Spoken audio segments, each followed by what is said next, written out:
आज हम आपको हनुमान जयंती के बारे में बताना चाहते हैं। हनुमान जी के बारे में कुछ ज्ञान जो मेरे पास है उसको मैं प्रस्तुत करना चाहता हूँ।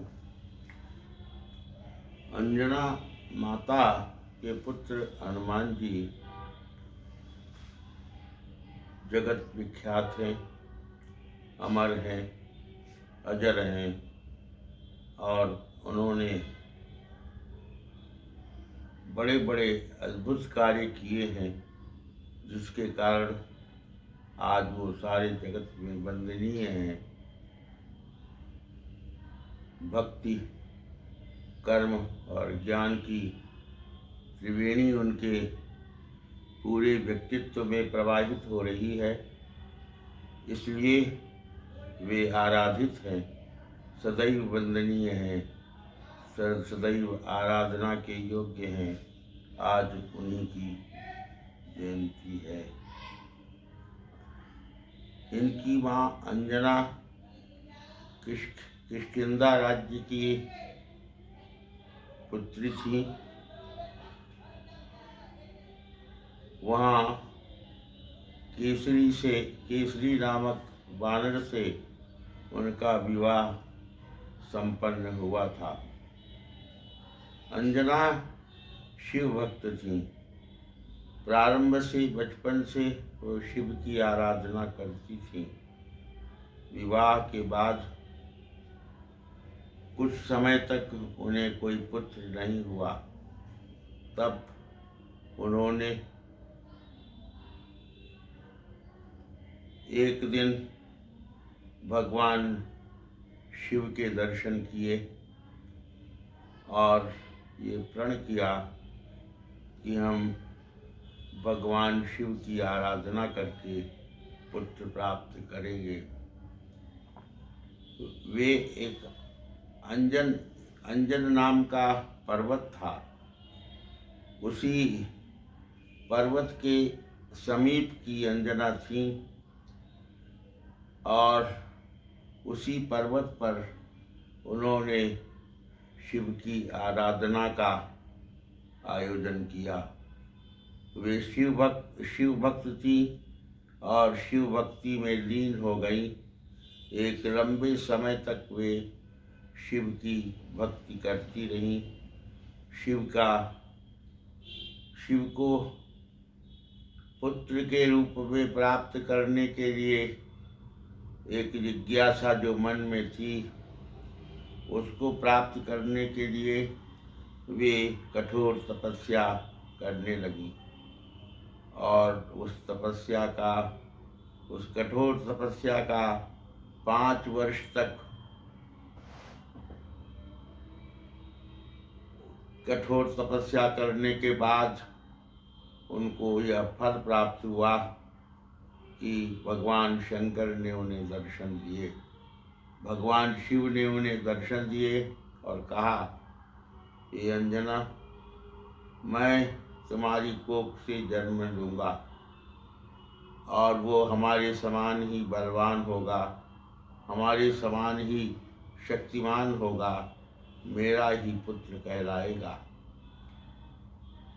और अंजना माता जब वहाँ से घर आई, जहाँ केसरी का किष्किंधा राज्य में घर था, वहीं रहने लगी।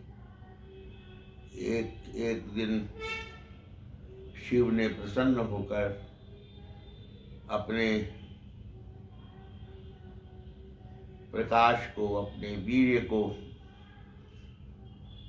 वायु के माध्यम से उन्होंने अंजना के गर्भ में स्थापित किया और उस शंकर सुवन, इसीलिए वो कहलाते हैं, पवन पुत्र कहलाते हैं। वायु के द्वारा लिए जाने के कारण वो जो प्रकाश शिव का था, जो वीर्य शिव का था उसको वहन किया वायु ने और उनके गर्भ तक उसे पहुँचाया, इसलिए वो पवन सुत भी कहलाए। शंकर सुवन कहलाए और पवन सुत कहलाए। केसरी नंदन भी कहलाए क्योंकि वह अंजना केसरी को ब्याही थी।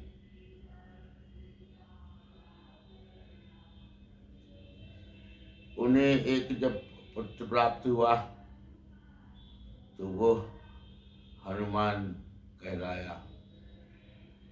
वह पुत्र बालक इतना ओजस्वी था, इतना उसका तेज था कि बालकपन में ही वह ऐसा लगता था कि एक महान किसी देवता का पुत्र है। वास्तव में उसे वो शंकर का, शिव का वरदान था और वही वरदान, शिव का वरदान हनुमान के रूप में आज भी जाना जाता है। वे अजर हैं, अमर हैं, इसलिए हनुमान जी हर युग में रहेंगे। हर युग में उनका अभिनंदन होगा, आराधन होगा, उनकी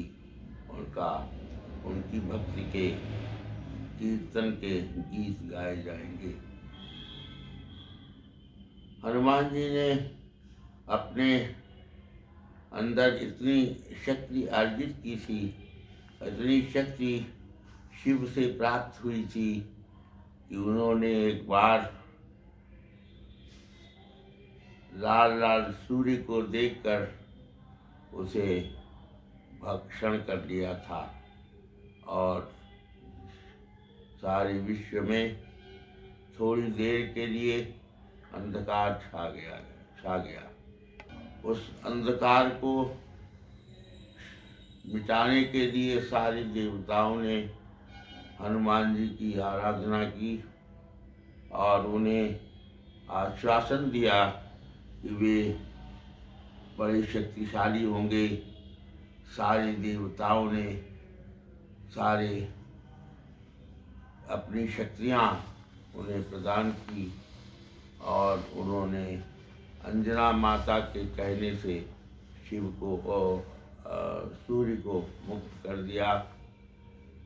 सूर्य ने भी अपनी सारी शक्तियाँ, अपने सारे अस्त्र शस्त्र उनको प्रदान किए। इसी प्रकार एक बार हनुमान जी ने स्वर्ग पहुँचने की कोशिश की।